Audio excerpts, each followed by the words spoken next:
pastor nesses dias. É trabalho, né? Está a André, a esposa dele ali. E depois a gente vai dar um abraço a cada visitante que está aqui conosco também, mas sejam todos já muito bem-vindos, né? Eu vejo alguns irmãos que estão nos visitando.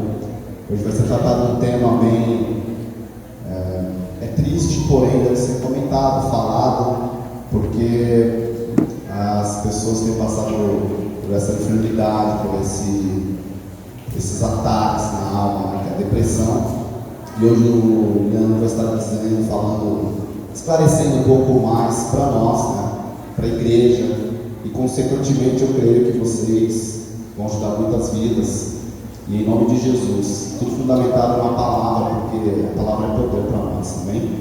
Vamos orar pelo pastor agora, amém? Estende suas mãos para cá, vamos pedir a Deus por esse momento, em nome de Jesus. Senhor, nosso Deus, nosso Pai, está o teu filho aqui, Deus, e nós somos gratos pela vida dele, pela presença dele aqui conosco. Muito obrigado, Deus, por esse privilégio de tê-lo aqui, Deus, para ministrar, a Deus, a tua palavra, para ministrar, a Deus, as nossas vidas, que os corações se abram aqui para o Senhor. Que cada vida aqui, Deus, possa ter um discernimento do Espírito mesmo, Pai. Que teu filho seja, Senhor, esse ministro que tem sido usado. E agora o Espírito Santo de Deus deixa-o ainda mais. Que em nome de Jesus, nenhuma retaliação do mal venha nesse momento, nem na vida dele, nem nas nossas, Pai. Porque nós queremos te ouvir. Porque a tua palavra é que vai permanecer, Deus. Não há nada mais poderoso do que a tua palavra. Porque ela é poder para penetrar os corações, as almas, grandes transformações em nome de Jesus. Por isso nós te reverenciamos, Deus, e nesse momento nós entregamos em tuas mãos. Fala conosco, usa o teu filho em nome de Jesus. Amém. Amém. Aleluia. Bom dia, queridos. Bom dia. A paz do Senhor Jesus esteja em cada coração. Amém. Amém. Glória a Deus. Agradeço muito o convite. É uma honra estar aqui, nesse lugar que também me sinto em casa, com a família, pessoas às quais eu cresci junto. É sempre um prazer estar aqui. Ontem estivemos aqui também falando um pouquinho com as meninas, falando do amor de Deus com elas, também foi muito bom. E hoje me deram uma difícil missão de falar da vida, de falar da sua complexidade. Então, nós temos aí 40 minutos, uma hora para falar de algo que foge a nossa compreensão. Eu vou usar como um texto base de reflexão, eu vou ler Eclesiastes. Eu vou ler Eclesiastes capítulo 9.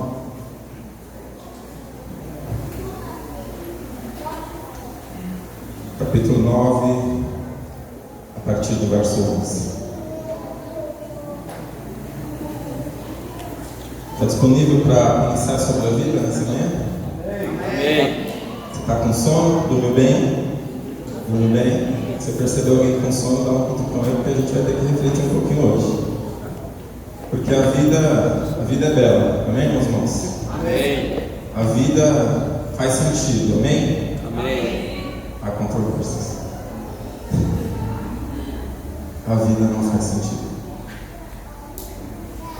E nós vamos falar sobre isso agora pela manhã. Amém? Mas não vai agora, calma, eu vou explicar. Porque a vida não faz sentido.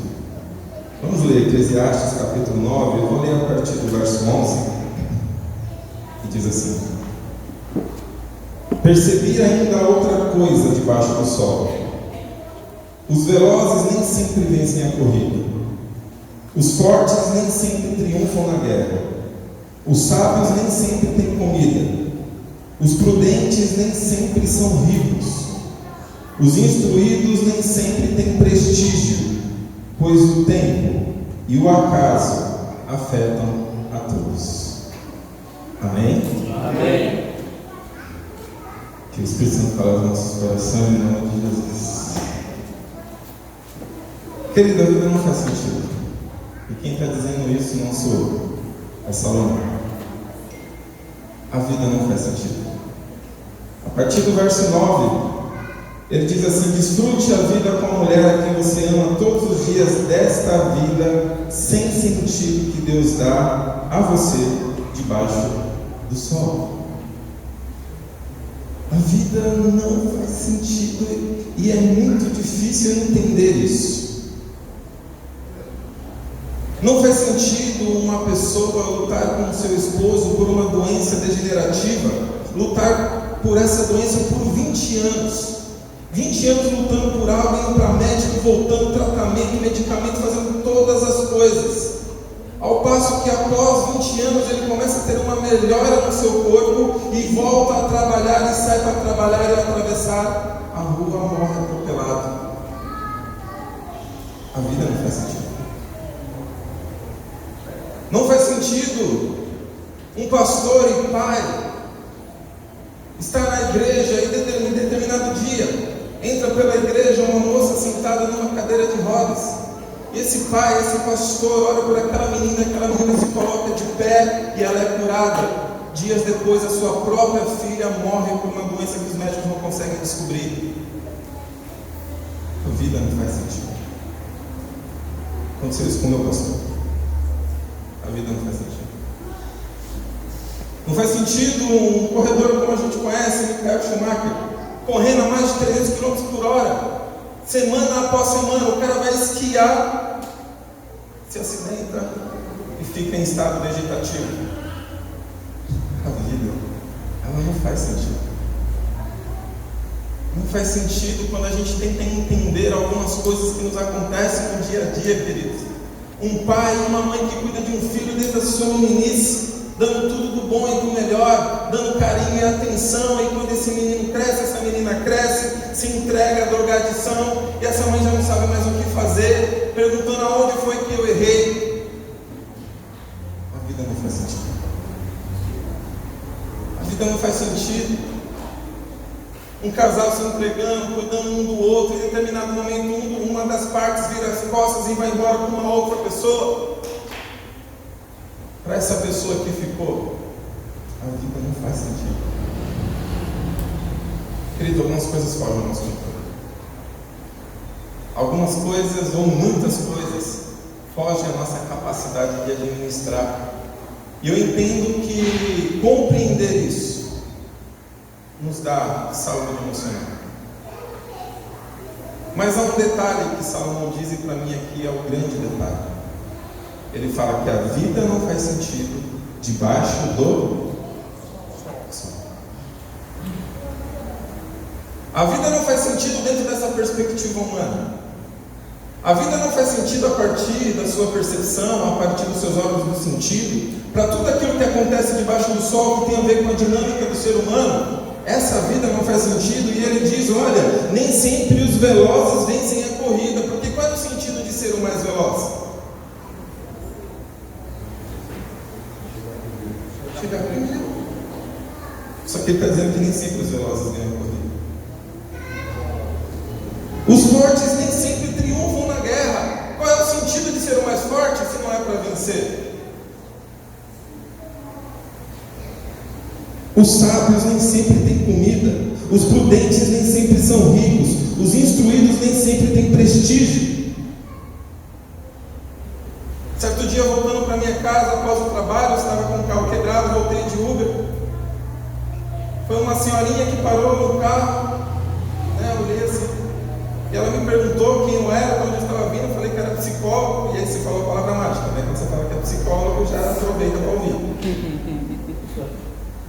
Ela começou a jogar um monte de coisa sobre mim, falando, e já tinha o dia inteiro de atendimento, falando que já tinha feito 4 faculdades, 4 graduações. Em determinado momento a empresa mandou ela embora. E ela estava precisando dirigir o Uber. Isso não é demérito. Mas para ela, que era instruída, e pensa-se que a partir do momento que você é o máximo de instrução, você vai ter acesso a todos os benefícios que de repente a vida dá. A vida não faz sentido. E para ela complicou mais ainda, porque na hora que ela parou na frente da minha casa, pararam 2 motoqueiros e roubaram ela. E nos roubaram. Aquela mulher entrou em prantos, chorando. E ela já veio se lamentando o caminho inteiro. Então na hora que parou na frente da minha casa, ainda foi assaltada, levaram a chave do carro dela. Pergunto para vocês, a vida faz sentido para uma mulher como essa? Tivemos que entrar com ela, acolher, orar, fazer com que ela se acalmasse, porque essas coisas fazem parte da vida. Mas nós fomos criados dentro de uma lógica de meritocracia. Nós somos criados dentro de uma lógica de causa e efeito. Nós aprendemos desde pequeno: se nós formos obedientes, teremos benefícios. Se nós formos desobedientes, haverá malefícios. A gente aprende desde pequenininho que a gente precisa fazer por onde, que eu preciso tirar uma nota para provar que eu sei. Só que aí a hora que eu cresço, esse padrão de ensinamento já não funciona mais.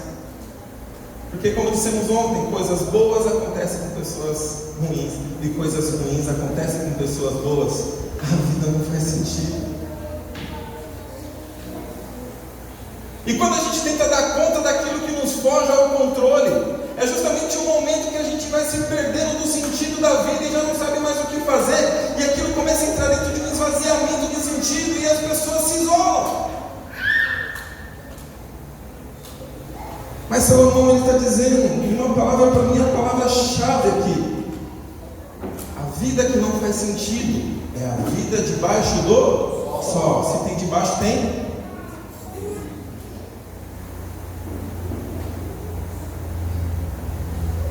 A vida que não faz sentido é uma perspectiva, é a perspectiva humana. Eu costumo dizer, a vida não faz sentido, mas viver faz todo sentido. Glória a Deus, aleluia. Viver faz todo sentido. Só que eu preciso compreender. Eu preciso compreender, de repente, essa lógica que me veio até a mente e eu começo a acreditar nela. Porque as pessoas falam, o meu casamento é o sentido da minha vida. E a hora que perde o casamento, qual é o sentido de viver? As pessoas falam, o meu filho é meu sentido da vida. Já viu essas frases no Facebook? Que lindo. É bonitinho ouvir isso. Ai, o meu sentido é meu filho, faço tudo por ele. Ele cresce, vira as costas para você, faz um monte de coisa errada. A vida faz sentido. O meu trabalho é o sentido da minha vida, o meu estudo é o sentido da minha vida, as coisas que eu tenho é o sentido da minha vida. Quando você coloca essas coisas no sentido da sua vida, ao passo que você perde essas coisas, perde-se o sentido da vida, porque eu estou projetando sobre alguém, ou sobre algum lugar, ou sobre alguma coisa, o motivo do meu viver.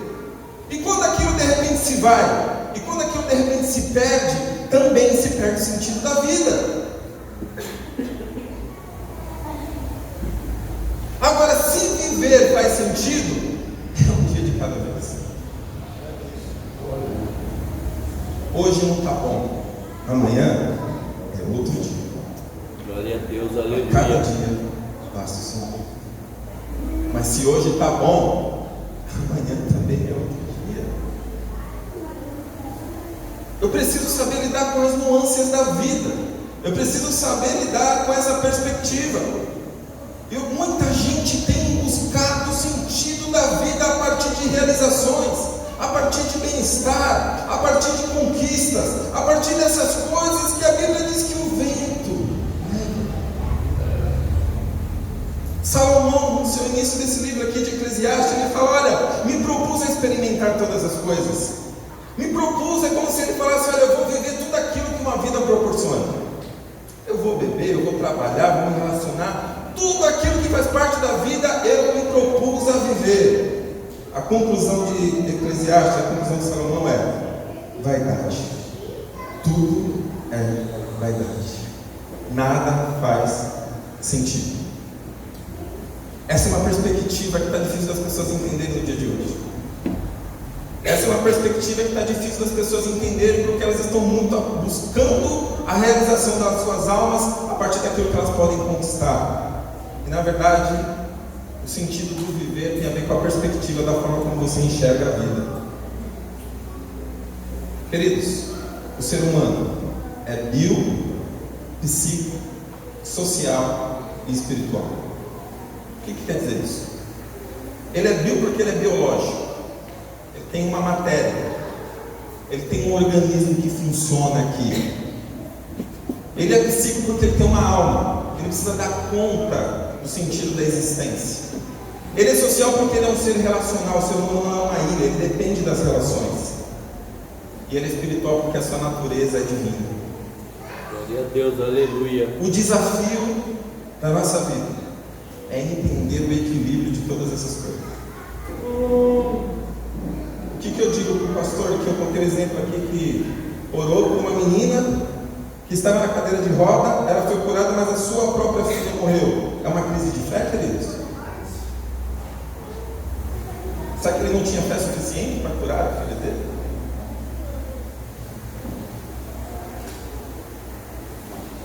Entender que o ser humano tem toda essa complexidade bio, psico, social e espiritual vai ter que exigir de mim uma busca por equilíbrio. Eu preciso entender que a vida debaixo do sol não faz sentido, mas a vida acima do sol faz todo sentido, porque Jesus é o sentido da vida. Só que se Jesus fizer todo sentido para você e isso não refletir no seu corpo, na sua humanidade, tem alguma coisa errada. Tem alguma coisa errada.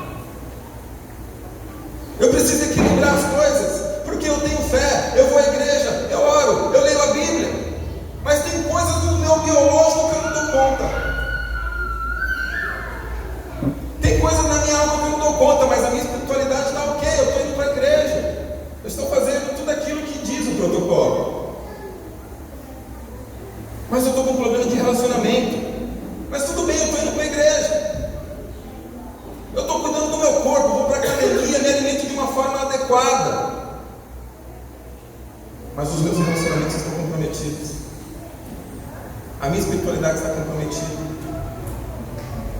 Ele sabe o que eu entendo com isso? Que se uma área da sua vida não está boa, todas as outras serão afetadas. Porque o ser humano não é cindido. Onde fica o quê? Eu sou esse ser inteiro, eu sou integrado. A gente divide aqui por uma questão didática. Mas se uma área não está bem, afeta todas as outras. Pega uma pessoa que está em depressão. O que ela sente? Primeira coisa, perde o desejo.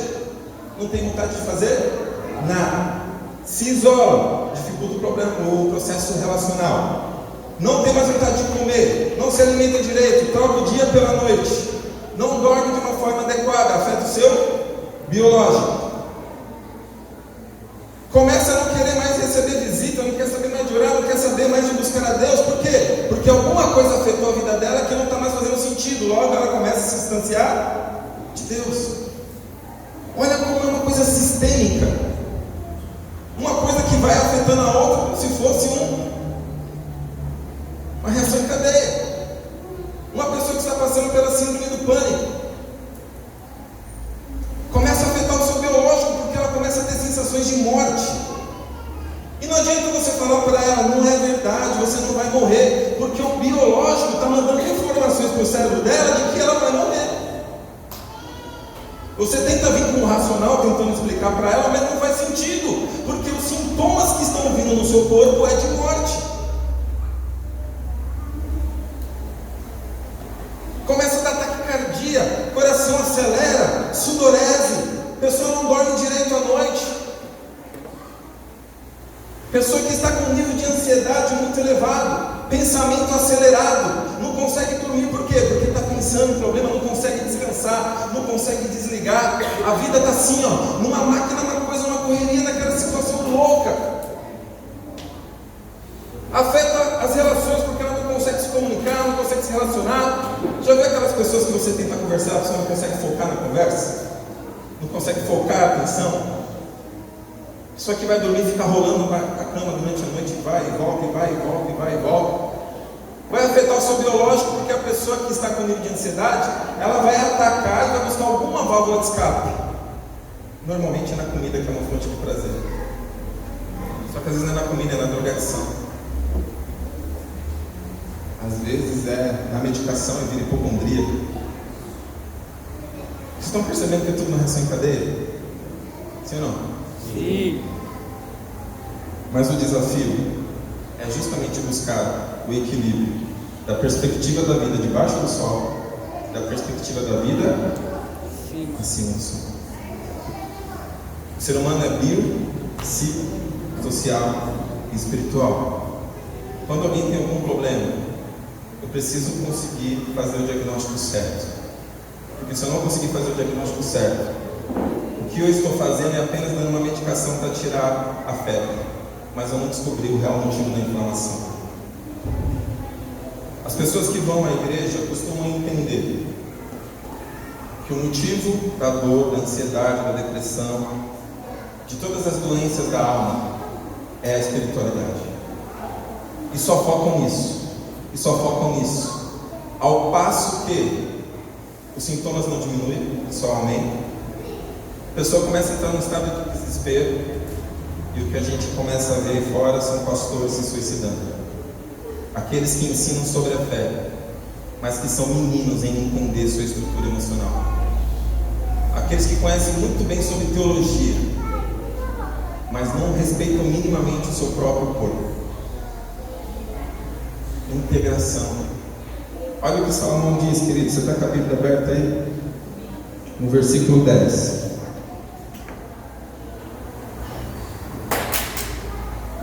O que as suas mãos tiverem que fazer, que façam com toda a sua força, pois na sepultura para onde você vai, não há atividade, nem planejamento, não há conhecimento e nem sabedoria. Entendeu, querido, o que o Salomão está dizendo? A vida debaixo do sol é uma vida de responsabilidade. O que te vier à mão, faz conforme as tuas forças. Qual é o teu limite? Como você sabe quando não está bem emocionalmente? Como você sabe que o seu biológico não está bem? Como você sabe que as suas relações estão comprometidas? Como você sabe que o seu espiritual não está bem? Você sabe como você funciona? Você para se perceber? Você para sentir? Porque a lógica do mundo hoje é assim. Você não consegue ficar um minuto sem uma interferência externa. Se você para um segundinho de qualquer coisa, você já pega o seu celular, você já vai olhar o seu Instagram, você já vai olhar o seu Facebook, você já vai olhar as suas redes sociais. Você desliga, chega em casa, você liga a televisão, você vai assistir as suas séries. E não dá para assistir um episódio só, tem que assistir 2, 3, 4, tem que maratonar, na verdade. Quando vou dormir, não vou dormir porque percebi que o Senhor estava chegando, vou dormir porque eu já não aguento mais ficar acordado. Já não vou dormir porque escolhi dormir, me preparei para dormir, mas vou dormir porque já estou fadigado. Se entro no banheiro, que era um momento raro de reflexão que existia antigamente, já não tem mais porque você também leva o celular junto para o banheiro. Que hora que você pensa na vida? Que hora que você pensa em você? Como que você consegue dar conta dos seus limites? A vida debaixo do sol exige responsabilidade. O que te vier às mãos, faz conforme as tuas forças. A gente tem coisa que não vai dar conta, querido, e eu preciso entender isso. O pastor disse, né, como psicólogo, realmente está difícil esses dias. Se eu deixar, eu fico com o meu celular ligado até de madrugada, eu desligo meu celular. Se alguém estiver morrendo, vem atrás de mim, não me acha. Porque se eu deixar o celular ligado, vão atrás de mim. É o meu limite, eu tive que dar um limite. Porque as pessoas estão doentes, as pessoas estão sofrendo. Se tivessem boas relações de amizade, relações onde a Bíblia diz que assim como a água espelha o rosto, o coração do homem mostra o coração do homem, eu poderia me perceber e me conhecer mais. Só que as pessoas andam como se não vissem a outra, numa correria louca atrás da busca do sentido da vida. Aí eu vou para os gurus, os filósofos do YouTube. Não vou citar nomes que está gravando. E aí as pessoas começam a ouvir essas coisas e vão tentando praticar aquela coisa toda, tentando entender a vida por uma racionalidade. Mas Leandro, você está dizendo que a vida debaixo do céu é uma vida responsável? Sim, mas é uma parte apenas. E aí você me propõe um paradigma. É necessário compreender para crer ou crer para compreender? Tem coisas que eu vou buscar a racionalidade para entender por que aquilo está acontecendo. E vou buscar a partir dali crer naquilo. Mas, queridos, a fé, a racionalidade não dá conta. Fé e lógica na mesma frase não combinam. Com Deus eu preciso crer para compreender. Essa é Moisés andando, tirando o povo lá do Egito, chega diante do Mar Vermelho, ele para e vai falar com Deus, e Deus fala: por que você está perguntando para mim? Diga ao povo que marche. Não busque a compreensão. Mas eu estou diante de um mar, não tem lógica. Mas não é lógica, é fé. Apenas vá. Então, vamos fazer aqui uma divisão. A vida debaixo do sol exige responsabilidade. Não é porque você tem fé que você vai deixar de fazer coisas. Que não é porque você tem fé que você vai deixar de estudar. Porque não é porque tem fé que você vai deixar de procurar um médico. Não é porque você tem fé que você vai tentar melhorar suas relações. A vida debaixo do sol exige responsabilidade. Tudo que te vier à mão, faz conforme as tuas forças. O que está na tua mão? Primeiro, a tua própria vida. É responsabilidade sua dar conta dela. É responsabilidade sua zelar por ela. Quem são as pessoas que estão se relacionando com você? A tua família? É responsabilidade sua lidar com ela. Nós falamos aqui ontem no encontro das meninas que o tempo passa. Emoções não discernidas não passam. Pode passar o tempo que for. Se alguma área da tua vida, emocionalmente falando, está mal resolvida, ela vai ficar lá parada, esperando você resolver. Se alguém te feriu, se alguém te magoou, se você viveu alguma experiência onde você se arrependeu, onde você viveu, e a gente refletiu muito sobre isso ontem, mas não vai dar para aprofundar agora, que nas suas relações familiares houve defasagens, houve situações difíceis. Se você cresceu com essas lacunas, aquilo está esperando ser resolvido. Está lá. Por isso que tem adultos que se comportam hoje como se fossem adolescentes.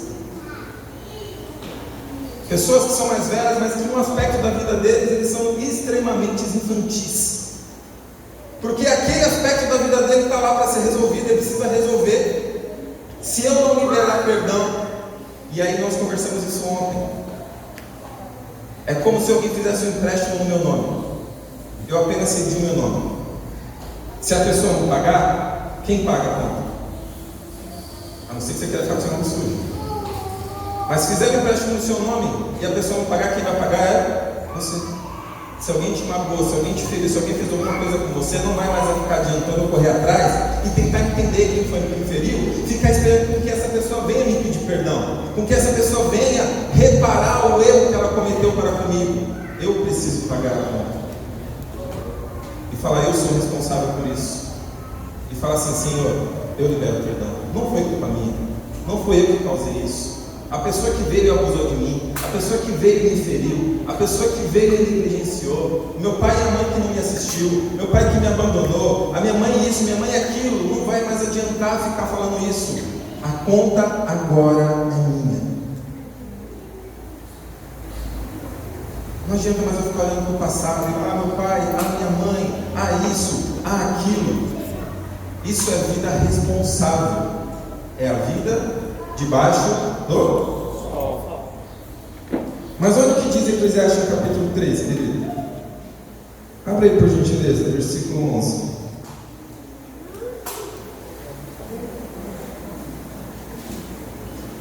Vendo muito rápido? Fazendo sentido para vocês? Eclesiastes capítulo 3, versículo 11.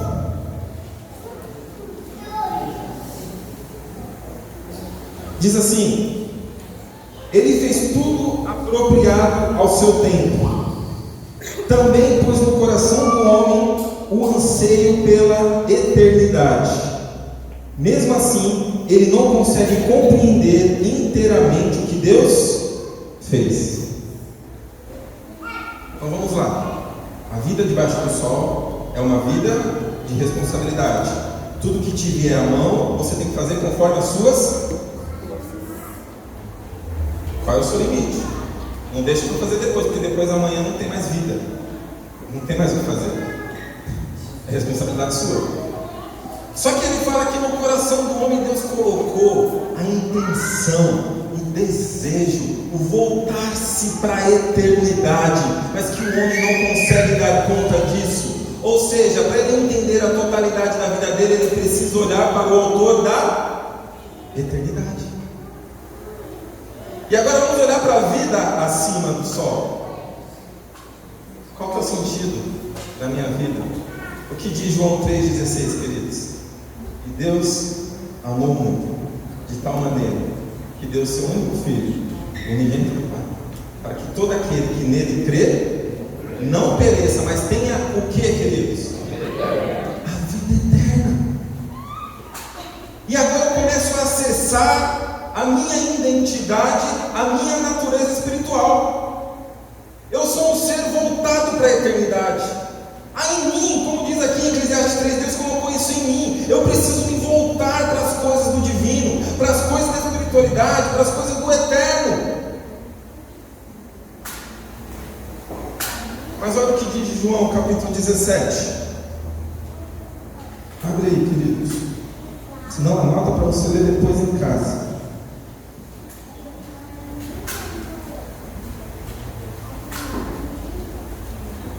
A oração que Jesus fez ao Pai, as poucas orações públicas de Jesus. Depois de dizer isso, Jesus olhou para o céu e orou: Pai, chegou a hora. Glorifica o teu filho, para que o teu filho te glorifique, pois lhe deste autoridade sobre toda a humanidade, para que conceda o que? A vida eterna a todos a que lhe deste. E aí ele conclui: esta é a vida eterna, que te conheçam, o único Deus verdadeiro, e a Jesus Cristo a quem enviaste. Entenderam, queridos? A vida para além do sol, para além da perspectiva humana, para além daquilo que os olhos podem ver, que os seus sentidos podem compreender, para que você amplie a sua dimensão, o seu conhecimento, o seu exercício é tentar e buscar conhecer a Deus e a Jesus Cristo a quem Ele enviou. E eu, como os meninos ministraram aqui, eu não busco a Deus para que Ele só fique dando conta das minhas debilidades. Eu quero conhecê-lo.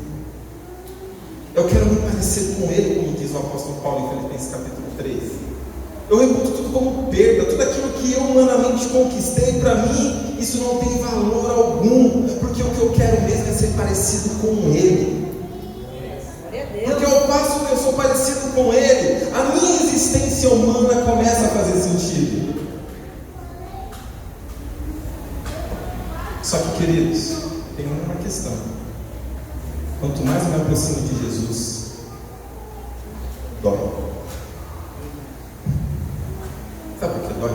Tem que abrir mão de coisas, tem que abrir mão de comportamentos, você tem que abrir mão de padrões de vida, porque ao passo que você conhece a Jesus, você se aproxima dele, é impossível você não olhar para as trevas que há em você e não sentir desconforto com isso.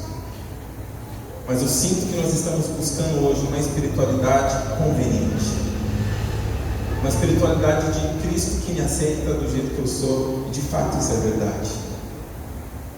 Mas ao passo que eu me aproximo dele, precisa ter transformação aqui.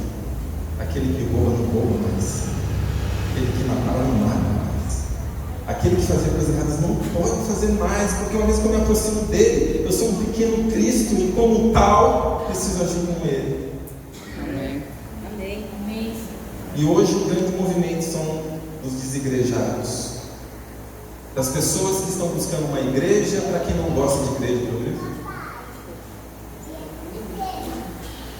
porque as pessoas já não estão acreditando mais no espírito da comunidade, estão acreditando mais no processo de confessar uns aos outros aos pecados para ser curado.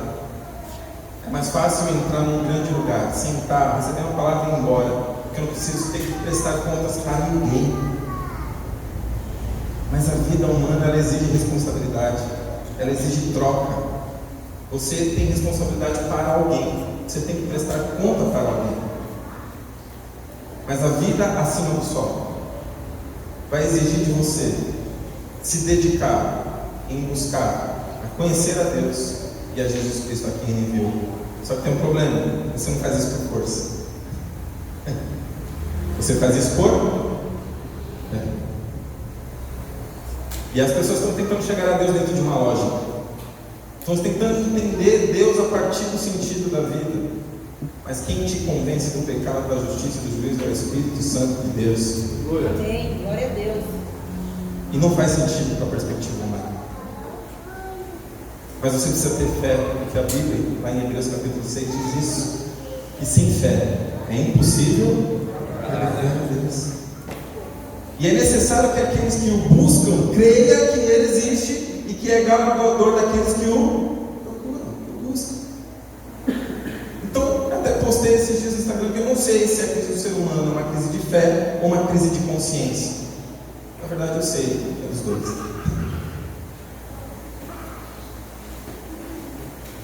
Tem hora que não vai fazer sentido, eu só tenho que ir. Baseado na palavra, baseado em fé, eu só preciso ir. Acreditar. Crer que Deus está comigo, que Ele me guarda. Tem hora que eu preciso recuar, respeitar os meus limites. Olha o que diz o Salmo 127.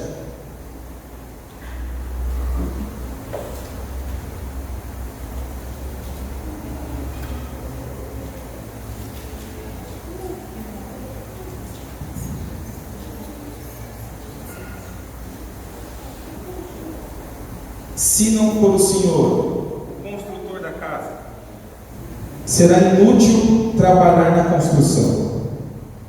Se não é o Senhor que vigia a cidade, será inútil a sentinela montar guarda. Será inútil levantar cedo e dormir tarde, trabalhando arduamente por alimento. O Senhor concede sono àqueles a quem Ele ama. Amém? Glória a Deus. Amém. Será inútil você se esforçar e correr atrás dessas coisas que, como Salomão disse, é correr atrás do vento. Mas se o Senhor não estiver à frente, de nada vai adiantar. Sabe por quê? Porque enquanto você dorme, Ele trabalha. Enquanto você descansa, Ele trabalha. Glória a Deus. Deus não está preso ao tempo. O tempo é uma particularidade do ser humano. Deus é o mesmo ontem e hoje e será o mesmo eternamente. Ele não está preso às limitações do ser humano.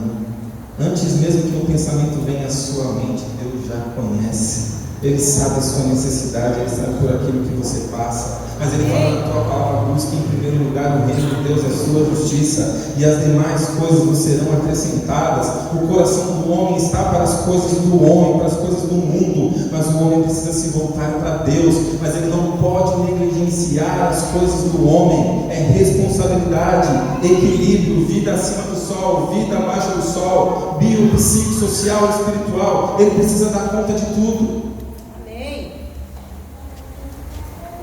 Importante o diagnóstico certo. O que você está sentindo? É no teu biológico? Procura o médico. Mas também olha para ver como está a tua alma. Porque tem coisas no bio que é reflexo daquilo que está acontecendo na alma. Pessoas que estão com ansiedade, já viram aquela dor na nuca? Aquele desconforto nas costas? Porque o nível de ansiedade dela está alto, a pressão sobe. Pessoas que estão engolindo muita coisa e começam a ter problemas estomacais, mas ela só olha que é só uma úlcera só.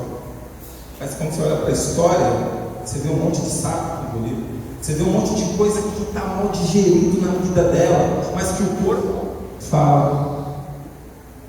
Pessoas que estão com problema nas suas pernas, porque elas não conseguem decidir para onde elas vão no nível de ansiedade, e aí afeta a perna. Mas você vai parar para pensar que de repente o problema que eu estou sentindo nas pernas tem a ver com a minha crise de ansiedade, tem a ver com as dificuldades que eu tenho de tomar uma decisão?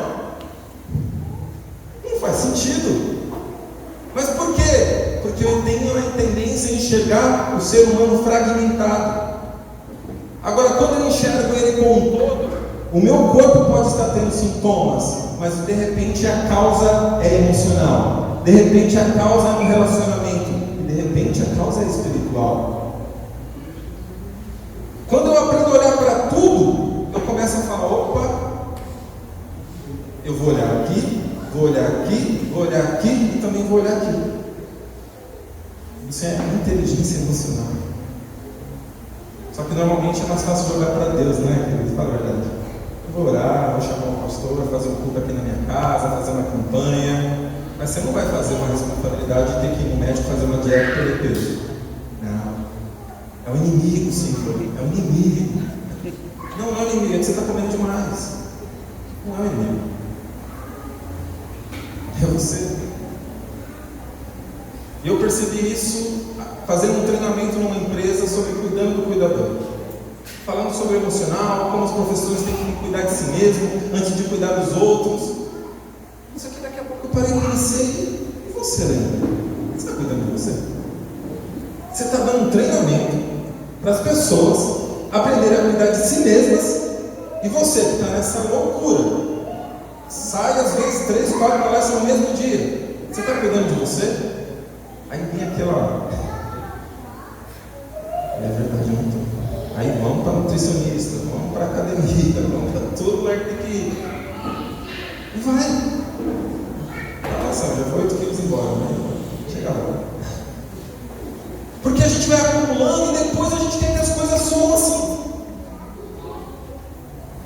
A gente vai acumulando os entulhos na alma e depois a gente quer que as coisas sumam assim. Vai acumulando as gordurinhas, começa a dar um problema no seu cardio, você quer que as coisas sumam assim. É prova de Deus. Não é prova que Deus é irresponsabilidade. Entendeu? Mas Deus é gracioso. Ele não vive pela lógica da meritocracia. Deus não vai te abençoar porque você merece. Ele vai te abençoar porque Ele é Deus. E Ele ama os seus filhos. Ele tem prazer em me abençoar. Amém, aleluia. Não importa o que eu fiz, não importa o pecado, não importa que situação esteja. Se eu me voltar para Deus, Ele vai me abençoar. Amém. Mas eu tenho responsabilidades enquanto isso. Eu vou finalizar, meu Deus, com a história do povo. Lá em Jeremias 29. O povo, quando foi para a Babilônia, lá em Jeremias 29, eles começaram a receber profecias de que em breve eles sairiam dali. Se a gente ler o capítulo 28, se levantaram profetas dizendo: olha, 2 anos vocês vão ficar aí, depois vocês vão sair. Aí Deus levanta Jeremias e fala lá com eles que não é 2, é 70. Fala a verdade, em quem você acreditaria? Está passando por uma prova, levanta um profeta: olha, 2 anos. 2 anos Deus vai mudar a tua história. Levanta outro profeta, não é 2, é 70. Quem você acredita? Hã? Eu acredito no 2. É mais conveniente. Hã? A bênção vem mais rápido. Porque a gente tenta colocar Deus dentro do nosso time, dentro da nossa estrutura, dentro da nossa perspectiva. Só que o povo foi, e de fato ficou 70 anos. E quando a gente lê os Salmos, a gente vê que o povo que estava lá, a Bíblia diz que eles sentavam à beira do rio e choravam com saudade dos cantos de Sião. Porque eles perderam o território, eles perderam convivência, eles perderam o tempo, eles perderam tudo e foram viver agora num lugar que não era mais a sua terra, viver em uma outra cultura. Eles estavam numa situação que hoje poderia se dizer que para eles nada mais fazia sentido. Perderam a perspectiva de adoração, perderam a perspectiva de relacionamento, perderam a perspectiva territorial. Eles estavam agora num terreno totalmente desconhecido. Mas olha a vida com responsabilidade. O que Deus diz para aquele povo: construam casas, trabalhem, casas, deem os seus filhos em casamento. E Deus fala mais: orem pela cidade. Porque se a cidade prosperar, vocês também prosperam. Se vocês prosperar, a cidade prospera. Gente, no meio da prova, no meio da dor, no meio da circunstância negativa, você vai parar e pensar que você tem que construir uma casa, porque a última coisa que você quer é se estabelecer em meio à dor.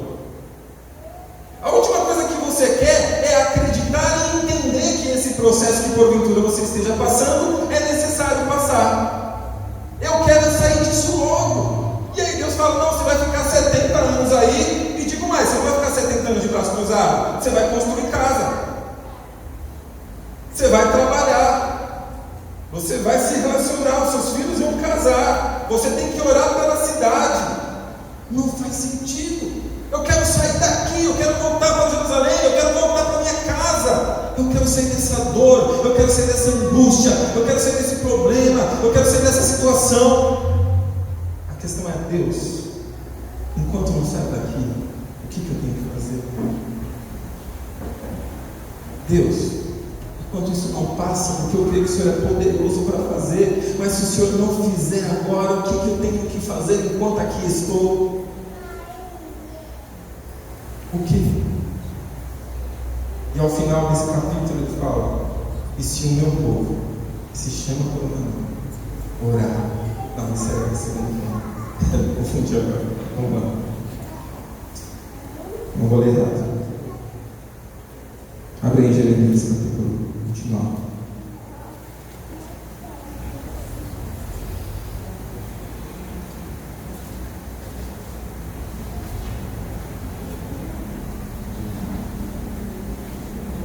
Diz assim o Senhor: quando se completarem os 70 anos da Babilônia, eu cumprirei a minha promessa em favor de vocês, de trazer de volta para este lugar, porque sou eu que conheço os planos que tenho para vocês, diz o Senhor, planos de fazê-lo prosperar e de não lhes causar dano, plano de lhes dar esperança em um futuro. Então vocês clamarão a mim e vão orar a mim, e eu vos ouvirei. Vocês procurarão e me acharão quando me procurarem de todo o coração. E o mais lindo: e eu me deixarei ser encontrado por vocês, declara o Senhor, e os trarei de volta do cativeiro. Eu os reunirei de todas as nações, de todos os lugares para onde os dispersei, e os trarei de volta para o lugar de onde deportei, diz o Senhor. Amém? Vai passar, querido. Vai passar. Eu só não sei quando. Não posso ficar aqui de uma forma irresponsável dizendo que vai passar logo, porque pode ser que não passe logo. Mas ora para que passe. Ora para que isso na tua vida se transforme o quanto antes. Mas entenda: depressão, síndrome do pânico, ansiedade tem que ser visto com responsabilidade. Enquanto estou passando pelo vale, entendeu? Eu tenho responsabilidades. Assim como o povo que estava aqui, ele precisa ter que lidar com algumas situações, precisa construir moradia, precisa trabalhar, precisa fazer coisas, que façam isso com a vida de vocês. E quando vocês estiverem lidando com alguém que está passando pela mesma coisa, tragam essa perspectiva para eles. Olha, de repente a vida realmente não faz sentido, mas eu vou te mostrar aquele que faz todo sentido na vida do ser humano, é Jesus Cristo. Ele faz todo sentido. Mas isso não quer dizer que tudo na tua vida vai mudar do dia para a noite. Ele vai te ensinar a ser um ser humano melhor. Ele vai te ensinar a ser um pai melhor. Ele vai te ensinar a ser uma mãe melhor. Ele vai te ensinar a ser um filho melhor. Porque esse é o sentido da existência acima do sol. Não é eu ter, ou conquistar, ou fazer. Por quê? Porque uma hora eu vou e tudo isso fica. Mas o que Deus quer de mim é transformar o meu caráter. É transformar essa existência, essa vida que Ele me deu para eu administrar, como está lá em Gênesis capítulo 1, capítulo 2 e capítulo 3. Ele criou isso aqui para que eu e você administrássemos, mas nós abandonamos, nós não cuidamos da criação de Deus, porque perdemos do ponto de vista a responsabilidade. Mas o que o Senhor quer fazer da gente é nos reconciliar com o Pai. Esse é o verdadeiro sentido, é estar conectado com Deus. Esse é o verdadeiro sentido, é ser um com o Pai, de tal forma, assim como Jesus disse para Felipe: Felipe, você está perguntando de Deus, olha para mim, porque quando você olha para mim, você vê o Pai. Esse é o sentido da existência acima do sol. As pessoas, quando olharem para você, olhar Jesus. As pessoas, quando olharem para você, entender que existe algo diferente na tua história, algo na tua vida, mas eles vão olhar e também vão ver dor, também vão ver sofrimento, também vão ver situações difíceis na tua vida, mas vai ver que você não parou por causa disso, que você não desistiu por causa disso, porque assim como Deus disse a Josué: seja forte e seja corajoso. Tem de bom ânimo, que é ser forte, querido? É ser duro? Coisa dura quebra. Coisa dura quebra. Ser forte é ser resistente. É aguentar o tranco. É aguentar as pancadas da vida. Sabe por quê? Porque eu sei que isso vai acontecer. Não estou na fantasia de que o jeito certo de viver é viver com tudo dando certo na minha vida. Já perdi isso. Olha o que o apóstolo Paulo diz: em todas as coisas eu estou experimentado, porque eu posso todas as coisas nele que me fortalece. Se ele viver em condições positivas, em condições negativas, se esteja em abundância, se esteja em escassez, não importa em qual circunstância eu esteja inserido, e isso é maturidade, querido, isso é maturidade espiritual, emocional, biológica. Não importa em qual circunstância, eu sei que Deus me fortalece, eu vou passar pelo que tiver que passar, porque Ele me deu o dom da vida, Ele me deu a alegria de poder viver, e eu vou fazer do que eu puder, para mostrar que aquilo que me vier à mão, eu vou fazer conforme as minhas forças. Eu vou cuidar, Senhor, do presente que o Senhor me deu. O Senhor me deu o dom da vida, eu vou cuidar dela, para quando chegar naquele dia eu falar: Senhor, eis-me aqui. Eis-me aqui. E aí sim eu viver uma vida eterna, longe de tudo isso que é limitação humana. Se eu construir raízes nessa vida aqui, eu fico. Mas eu quero construir raízes espirituais. Viver entendendo que eu sou da eternidade. Mas eu tenho uma vida aqui. Queridos, entender o equilíbrio. Amém. Vida debaixo do sol, vida acima do sol. Tem que ter equilíbrio. Você tem que ter bom ânimo. Bom ânimo significa disposição resoluta e inalterável frente a situações de conflito. Acredito nisso. Mas ele fala: tem de bom ânimo, eu venci. E é isso que ele diz a Josué: eu irei à frente. Eu sei que vai ser difícil, Josué. Eu sei que você está perdido. Eu sei que você está desesperado. Até então você estava atrás de Moisés. Até então você viu sinais, prodígios e maravilhas através da vida de Moisés. Agora Moisés sai de campo, agora é você que vai à frente. É óbvio que ele está assustado. É óbvio que ele não sabe o que fazer. Tem uma multidão de duras servis atrás dele. Ele precisa conduzir aquele povo até a cidade, até a terra prometida. Eu olho para aquela multidão e olho para frente, é lógico que eu fico desesperado. Eu olho para o meu problema e olho para o futuro, é lógico que eu fico desesperado. Eu olho para a minha dor e olho para o futuro, é lógico que eu fico ansioso. Eu olho para os problemas, olho para as necessidades e olho para as minhas condições de resolver, é óbvio que eu fico ansioso. Mas o Senhor fala: ser forte e corajoso, não temas, eu sou contigo. É Ele quem vai à frente. Mas o Senhor vai à frente, te trazendo discernimento, te trazendo abertura, te trazendo consciência. Mas você vai ter que marchar. Você vai ter que dar 7 voltas no Jericó. Você vai ter que adorar. Você vai ter que fazer um monte de coisa. Não vou ficar aqui, Senhor. Estou aguardando o teu milagre. Estou aguardando sair dessa depressão. Estou aguardando essa ansiedade ir embora. Não vai. Não vai. É responsabilidade sua. Mas se Ele quiser, Ele pode fazer assim. Se Ele quiser. Em tudo a gente dá graça. Eu gosto dessa posicionamento do pastor Maurício. Todo evento, casamento, aniversário, primeira expressão que o pastor Maurício cita: em tudo devemos dar graças a Deus. É assim, não é? É alguém que entendeu essa perspectiva. Que lindo isso. Está doendo, eu dou graças. Não vou falar obrigado porque não estou gostando desse negócio em mim, não, pai. Mas eu sei que o Senhor é Deus gracioso. Eu sei que o Senhor é Deus bondoso. Eu sei que a hora que o Senhor quiser, o Senhor pode tirar isso da minha vida.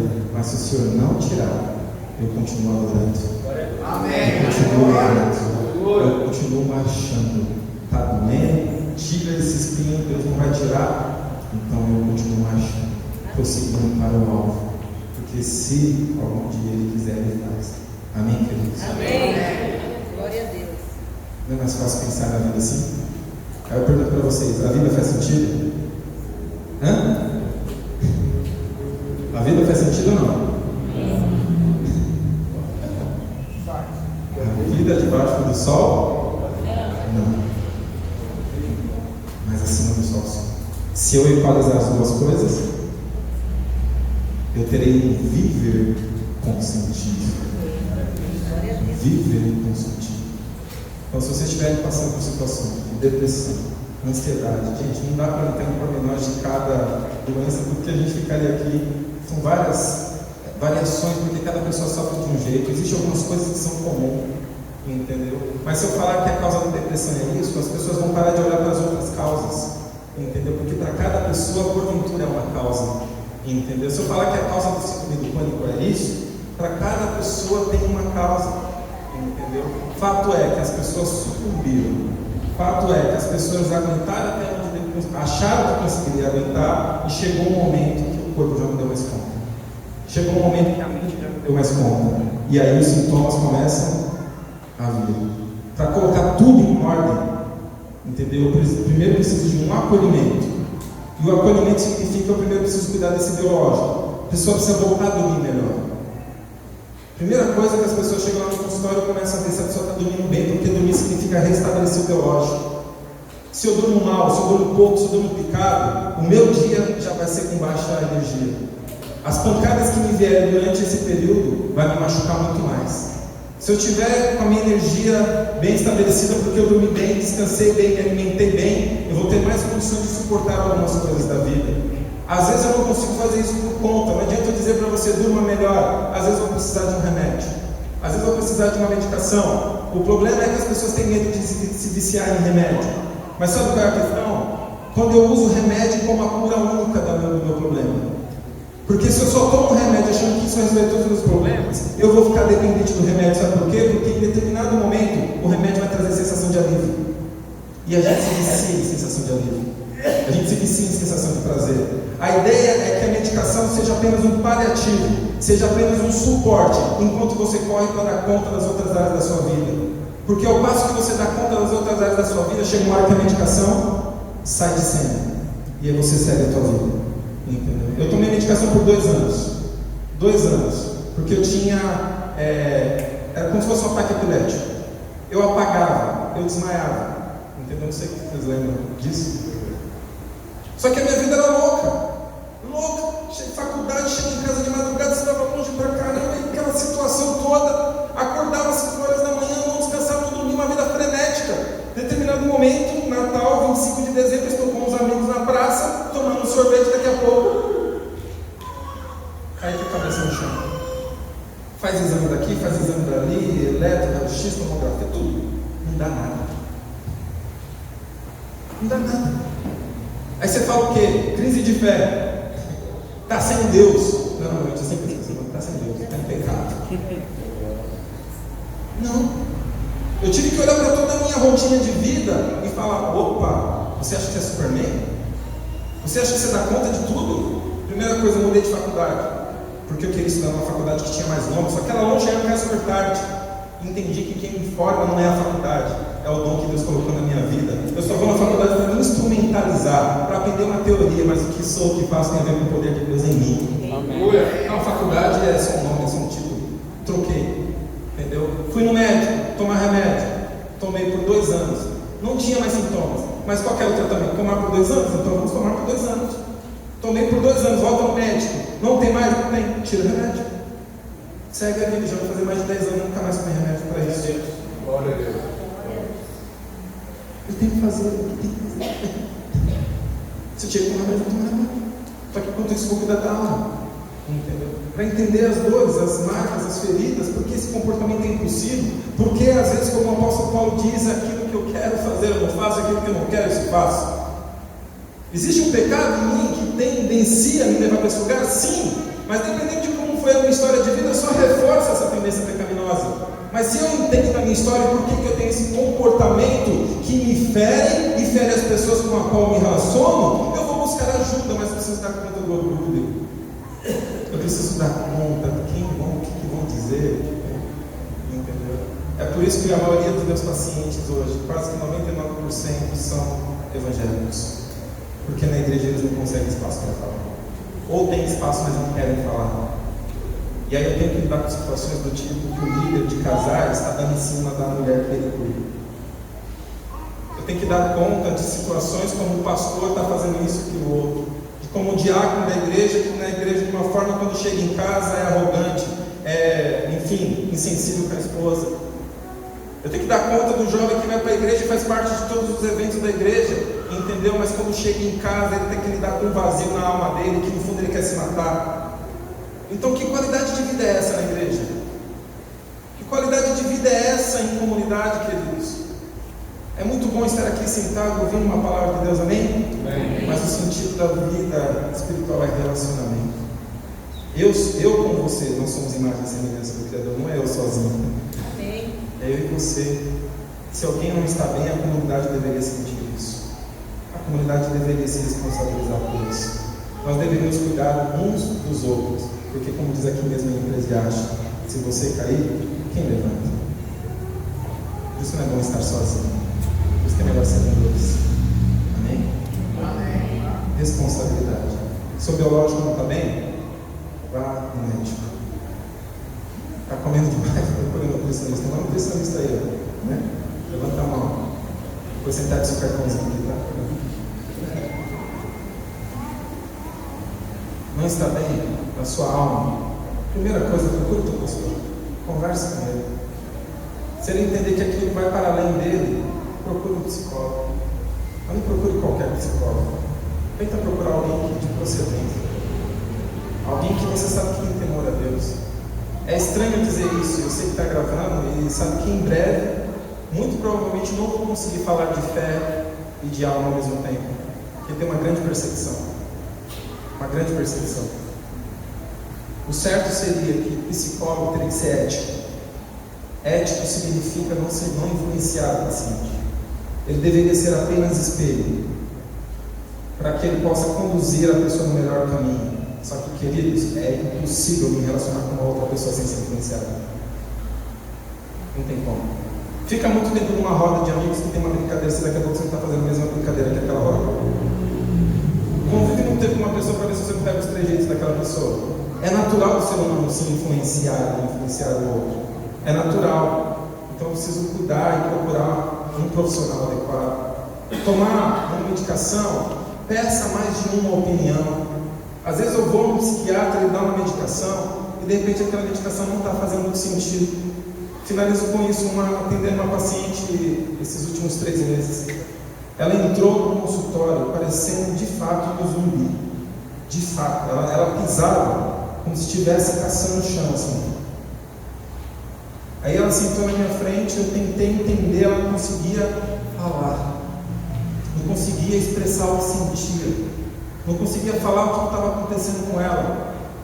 Aí eu chamei o pai dela e falei: o que está acontecendo com ela? Ela toma essa medicação. Eu falei: meu Deus, procura uma outra opinião. Mas não perca a esperança na medicina. Apenas procure uma outra opinião.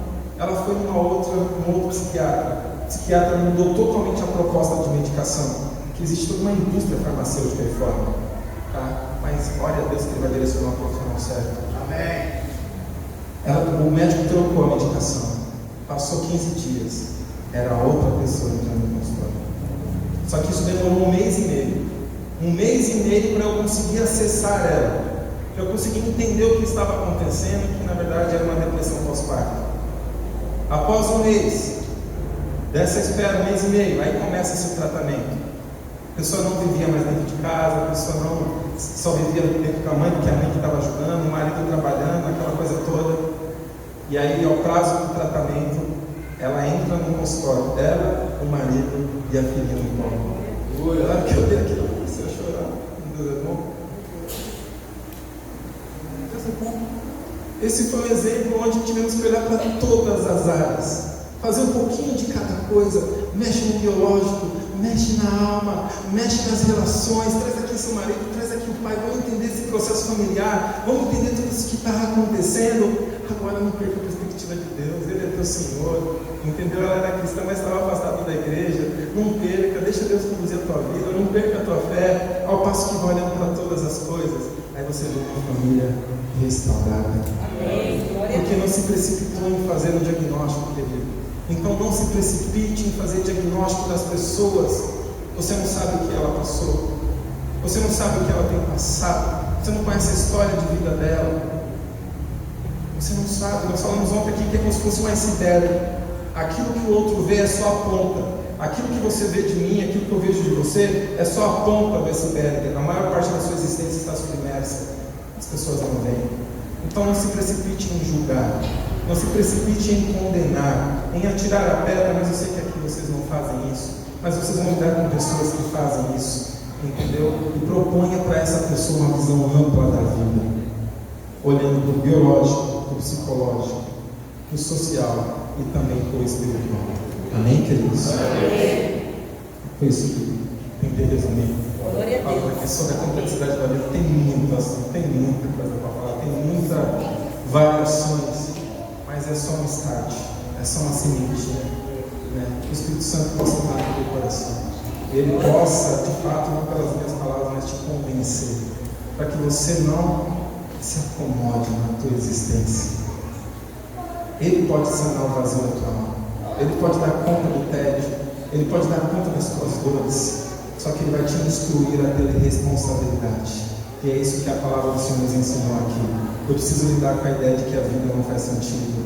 Nem sempre os velozes ganham uma corrida, nem sempre os fortes ganham uma guerra, nem sempre os sábios têm os recursos, nem sempre os prudentes têm alimento, porque o tempo e o acaso vai afetar todos. Porque debaixo do sol a chuva cai para todo mundo, debaixo do sol a dor vem para todo mundo, debaixo do sol as necessidades batem a porta de todo mundo. Mas ao final, em Eclesiastes capítulo 12, ele fala: a conclusão é essa: tema a Deus.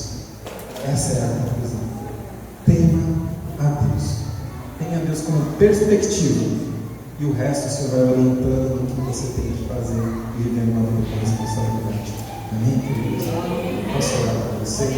Nossos pastores vão orar também. Mas eu queria fazer uma oração. Feche seus olhos, por gentileza, baixa sua cabeça. Agora é hora de você olhar para a tua alma, olhar para a tua história, olhar para a tua vida, olhar para o padrão de qualidade que você tem vivido. Você precisa entender que a vontade de Deus para você é boa, perfeita e agradável, mas que existe uma responsabilidade em você, como Romanos 12, é você mudar o seu padrão de pensamento, é você renovar os seus pensamentos, é você trabalhar para que os seus pensamentos mudem. A sua perspectiva de vida precisa mudar. Você precisa entender que a vida por essa perspectiva não faz sentido, mas em Deus tudo faz sentido, viver faz sentido. Mas agora você precisa olhar para a tua história e entender que se tem alguma coisa aí que não deveria estar, se tem alguma coisa na tua alma que não deveria estar, se tem dores, sofrimentos, angústias que você tem suportado calado, sozinho no teu canto, e você não compartilha porque você acha que isso vai se passar com o tempo passa. Emoções precisam ser compartilhadas, elas não vão passar sozinha.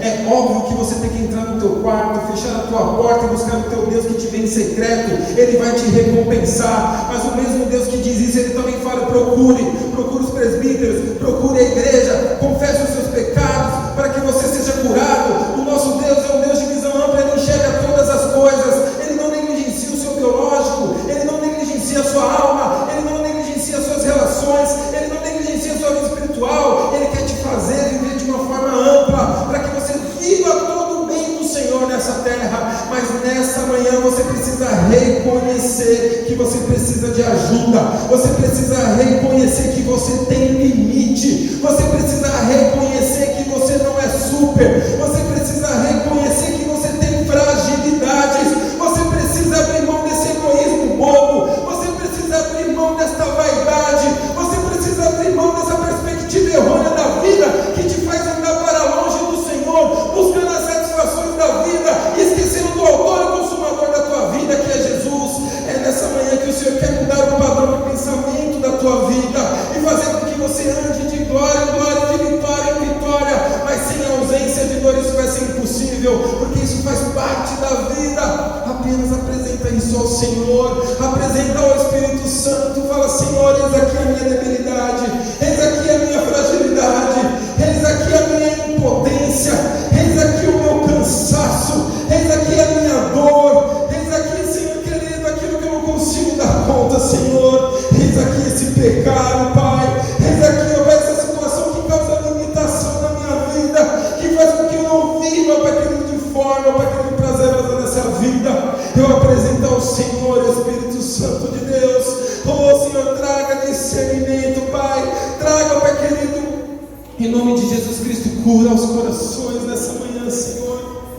Visita onde só o Senhor pode entrar, ó Pai. O Senhor conhece os escombros da vida de cada ser humano que aqui está. Traz a memória, Senhor, traz a memória, Pai, tira lá do inconsciente, Senhor, e traz a memória, Pai querido, traz a memória, Pai querido, o motivo dessa dor, traz a memória, o motivo desse rancor, traz a memória, o motivo desta ansiedade, traz a memória, Senhor querido, o motivo, Pai querido, dessa instabilidade na vida, porque essa pessoa não consegue ficar firme nos teus caminhos, porque essa pessoa fica titubeando entre dois pensamentos, Senhor.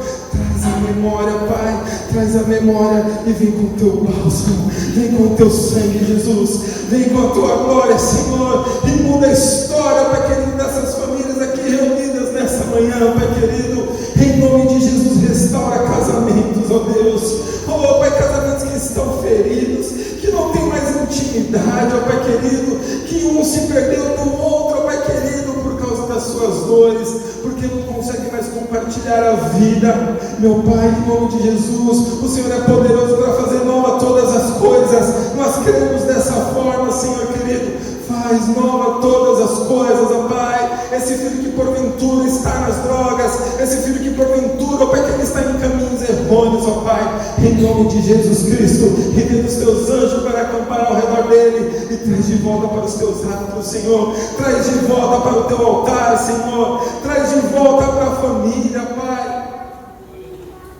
Traz alívio para a alma cansada. Traz alívio para a alma fadigada, Senhor. Tira o jugo, o peso que vidas estão carregando, Pai. A tua palavra nos ensina que o teu jugo é suave, o teu fardo é leve. Que aprendamos a viver na tua dependência, Pai. Entendendo que temos limites. Oh Senhor, traga a consciência para aquilo que precisa ser mudado. Eu abençoo essa igreja. Eu oro por essa igreja, Pai. Igreja, Pai, plantada pelo Senhor, que tem crescido e prosperado. Mas a situação deste mundo, Pai querido, é caótica. Nos instrumentaliza para lidar com a dor do outro. Nos instrumentaliza para lidar, Pai querido, com as crises da humanidade. Mas guarda a nossa casa, Senhor. Guarda a nossa família, Pai. Guarda as nossas vidas. O Senhor nos diz pela tua palavra que se o Senhor não trabalhar na construção, em vão trabalha o trabalhador, Senhor. Se o Senhor não vigiar a cidade, Pai, que em vão vigia a sentinela. O Senhor é aquele que dá enquanto os seus amados dormem, enquanto o Senhor, Pai, que os seus amados descansam. O Senhor é aquele que não cochila. O Senhor é aquele que não para e continua trabalhando, Pai, que Ele vai trabalhar, Pai, até vir buscar a tua amada igreja.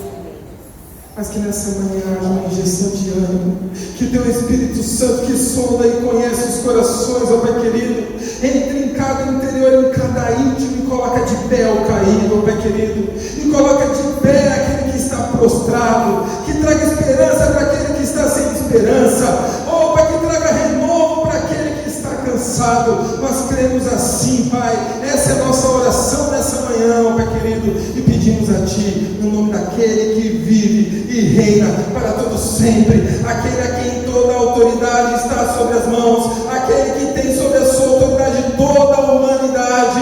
Todos estão debaixo do teu poder. Vem, Jesus Cristo, e muda a história da tua igreja, e muda a história, Pai querido, de famílias aqui, em nome de Jesus. Amém. Senhor, amém. Glória a Deus.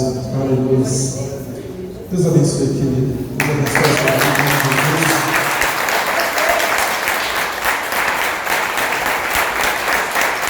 Aleluia.